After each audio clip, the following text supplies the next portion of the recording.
My Best Friend Crow by Nicoleta, Neata and Roxana Calman.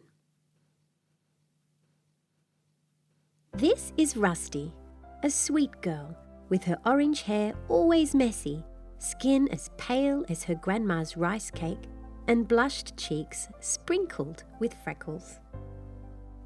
Sometimes, when the sky is covered by clouds and rain is pouring, you can find Rusty staring in the mirror, connecting her biggest freckles with a red pen, creating new constellations which she dreams of exploring one day. One autumn day, Rusty went for a walk in the park with her grandma to feed the pigeons. Grandma felt like it was her duty to feed the pigeons, and they seemed to love her. But Rusty didn't like them, and they didn't seem to like her either.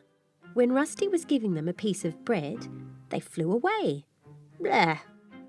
When Grandma gave Rusty another piece of bread to throw, she almost decided to eat it herself. But Grandma shook her head.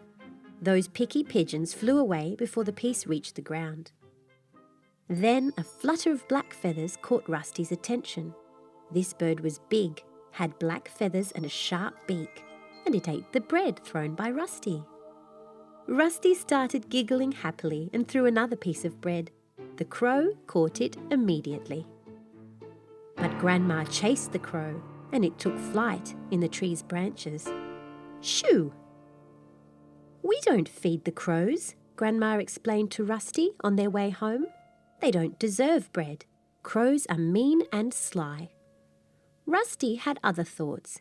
She considered them beautiful, and they seemed to like her. The next morning, on their favourite bench in the park, the crow was waiting for Rusty and Grandma. Grandma chased it with her bag, but the crow didn't leave. It jumped from side to side on the ground, looking at them with curiosity. Grandma chased it again, then threw a bunch of breadcrumbs on the ground for the pigeons. The crow flew on a branch and looked over to Rusty and Grandma. Rusty looked sadly to the crow and thought how unfair this was. When the sun reached the middle of the sky, Rusty and Grandma started their walk back home. The crow was following them, flying from branch to branch, flitting onto a streetlight, on the ground, and then high up above them.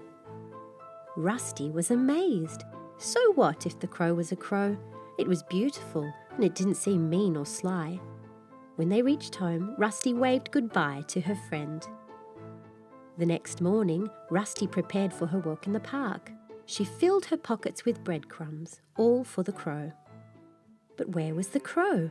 Rusty couldn't see it. It wasn't on the bench, or in the branches, nor in the sky or bushes.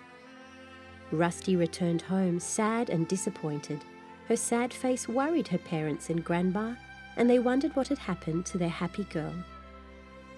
In her room, sitting on the edge of the bed, Rusty was feeling sad and lonely. Why didn't anyone want to be her friend? Why didn't the pigeons like her? Why did the crow disappear? Knock, knock! There was a noise coming from the window.